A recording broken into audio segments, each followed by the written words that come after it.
தேர்தல் பணி ஆற்றியதில் ஒரு சில தொகுதிகளில் இருந்து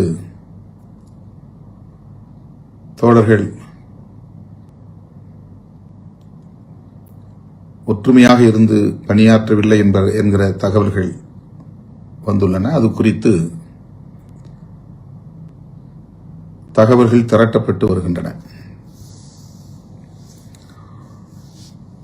நான் களப்பணி ஆற்றிய அத்தனை தோழர்களுக்கும் என்னுடைய பாராட்டுதல்களையும் நன்றியையும் தெரிவித்துக் கொள்கிறேன். 5 ஆண்டுகளுக்கு ஒருமுறை சட்டப்பேரவை தேர்தல் என்கிற போது ஒவ்வொரு தேர்தலிலும் பலர் பொது தொகுதிகளில் தங்களுக்கு இந்த முறை வாய்ப்பு கிடைக்கும் என்று எதிர்பார்ப்பதும், அப்படி அந்த வாய்ப்பு வழங்கப்படாத நிலை வரும்போது அவர்கள் ஏமாற்றம் அடைவதும் ஒரு தொடர்கதையாக இருக்கிறது.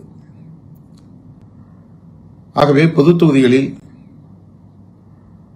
நாம் வேட்பாளர்களை மாற்றுவது தவிர்க்க முடியாததாக மாறுகிறது. பொது தொகுதிகளில் மட்டுமல்ல, மொத்தமாக. ஏனென்றால் மிக குறைவான இடங்களை நாம் பெறுகிற போது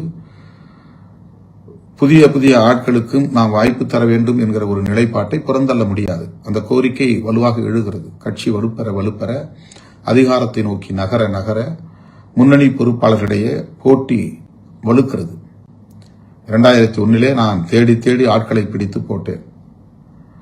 2006 கூட வேட்பாளர்கள் மிக குறைவாகத்தான் நம்மிடத்திலே போட்டி போட்டார்கள்.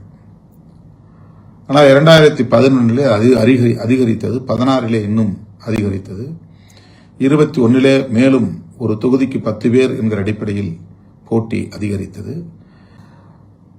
புதிய முகங்களுக்கு வாய்ப்பு தர வேண்டும் என்பதை ஒரு நிலைப்பாடாக நாம் எடுக்க வேண்டிய ஒரு கட்டாயம் எழுகிறது.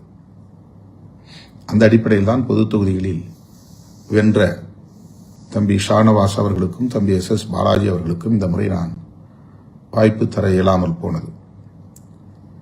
ஆனால் அதற்கு வெவ்வேறு காரணங்களை பலரும் சமூக ஊடகங்களில் எடுத்துச் சொன்னார்கள், விவாதித்தார்கள். அது உண்மையல்ல. அந்த காரணங்கள் எதுவும் உண்மையல்ல. திமுக கூட்டணியில்